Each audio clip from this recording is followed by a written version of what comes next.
Hi everyone, I'm Sarah, Childhood Finds, and today we're going to do just a how-to video. It's going to be how I pack and ship flatware, but I'm going to do it a little different. I'm going to show you ways that I typically do it, but I'm going to show you multiple ways you can do it and an idea of what the shipping material will cost so that you can make the best choice for your business.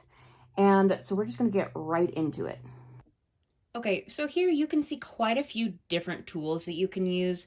I'm going to start with what I consider the easiest way for me, and it is probably the most expensive way out of this setup, but it's what I typically do. So I'm going to share it with you really quick.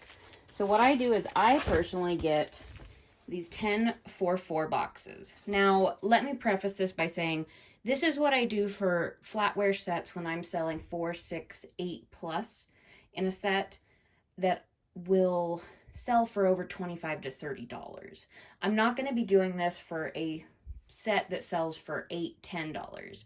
I'm not going to spend all the money on a box. And this particular box I can get in bulk, and it costs about 50 cents for the box in the bulk purchase. But I just use my 1044, and the other reason I use my 1044 is I have tested it multiple times, but don't quote me on this as things change. On the cubic shipping on eBay, it tends to be the same exact price as long as you enter the correct dimensions for 1, 2, 3, 4 pounds. So I do it when I'm shipping a lot of flatware or really heavy flatware. Because I've had ones where I've had a set of 5 forks that's over a pound. So then that way you're paying a little more for your shipping supplies, but you're much more competitive on your shipping that the buyer sees. So I'm not going to go super in depth on packing this one, but how I typically pack my 25 plus or so is I'll take like this set of knives that I'm pretending to pack right now is about $33. So I would use this, and this is great for your knives. I tend to use 2 sheets of bubble wrap. Guys, I'm an overpacker, so you need to adjust this to what's best for you. If you have free packing material, use that. That's probably better. It'll be just as safe. This stuff isn't going to shatter like glass. It's just what I tend to do. So, and then to factor it in, like bubble wrap, say would be 4 cents or so a sheet. Now I would wrap this better and I'd tape it all down, but you can see here I still have a lot of space in the box. I would typically only use this method, guys, if you can get some free packing materials. If you're using all bubble wrap that you're paying for, don't spend the money on all that shipping supplies to do this. But I get free packing paper, so all I would do is just pack that in to fit and then tape it shut. And then it would be good to go. But I love using this for my heavier pieces and my more expensive. Like I just listed a set of 3 forks for I think $70, guys. I'm shipping that in a nice sturdy box with lots of padding, just in case. But let me show you other methods. So that you're looking at about 50 cents for the box, and then you're going to be looking at, roughly 8 cents with packing material, depending on how you do it. If you get all free, that changes the game. Other ways I do is I will use my 4x4 box here, and I will make it bigger, well, longer. And this would typically be in bulk, like I think it's about 30 to 33 cents. So this is a good option if you need sturdy, but don't want to pay quite as much if you're shipping a lot as the 1044. So how you're going to make this longer is you can either use your box cutter or scissors for this one. Is you should measure it, but I'm just going to eyeball it. You just half it on each flap, guys. So each flap, do a half, and that means all 4 of the shorter side flaps. And then once you've halved on each one of them, you're just going to take it and you're going to pop it. And you can see here, that made a much longer box, whereas before, I wouldn't have been able to fit my set of forks in here. There is no way that was happening in my 4x4. But now, since I did this, you can even tape it up a little bit here to show.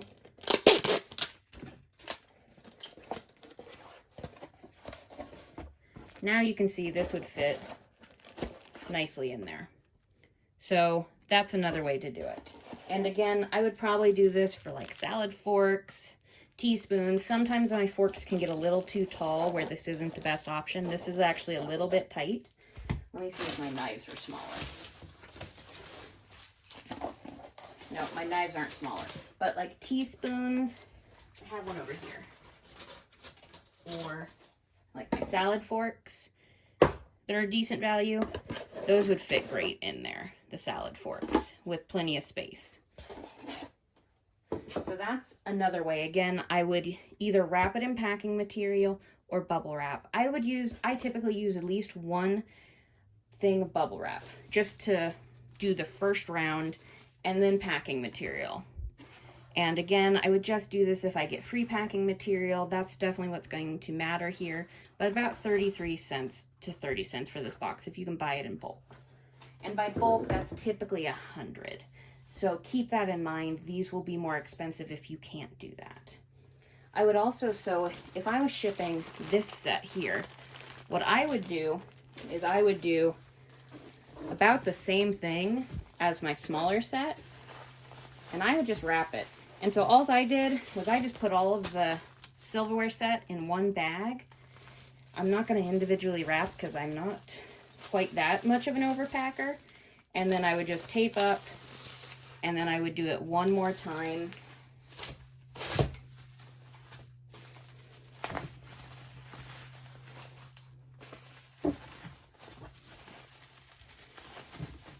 And then tape up as well.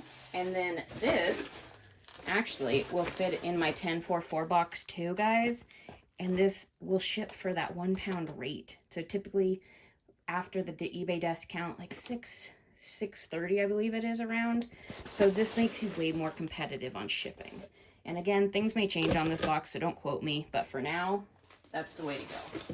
And so this other way, I have not, also, I just put out, you can also use 864 boxes for a lot. You can typically do that for everything except your dinner knives.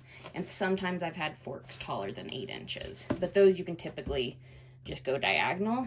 So that's another type of box, which is around, I think, 40 or so, 40 to 50 cents if you can buy in bulk. And then one last way I'm going to show you that is the cheapest method that actually a viewer shared with me that I thought was very intelligent, that I will definitely try in the future. Again, I'll probably only do it if it's my cheaper silverware, at least to start, to make sure that it works. But you just take a piece of cardboard and then you triangle it over your piece. And so that's most important. I like to ship silverware in boxes because a lot of times it's forks and the tines I don't want bending. Spoons can bend too. If it was honestly a set of knives for like 10 bucks, I'll wrap that in some bubble and throw it in a bubble mailer, guys. That's fine. Those aren't going to really change in shipping. So that's another way. So what the viewer said is to triangle it. So what I did is I pre-did this one, is I took a piece of box and I did my scoring around it. So I have a box cutter that has a scoring on the back, and I just scored around it and then triangle. And then you just tape that up and put that into your mailer. I'm sure you could also maybe put a piece of bubble wrap in there around it to maybe get a little extra protection. But this would be like a free piece of cardboard. So free piece of cardboard. And then I would put this in, say, your bubble mailers. I think their price can be, 30 or so cents in bulk, depending on the size. So this is definitely going to be cheaper, but a little bit cheaper than any box. And then they said to just throw that in a mailer, and then you tape that up. And then you could also do it in a poly mailer, which is definitely going to be the absolute cheapest method. And that's going to be about 7 to 10 cents a piece. So after you wrap it up like this, then just throw it in your poly mailer.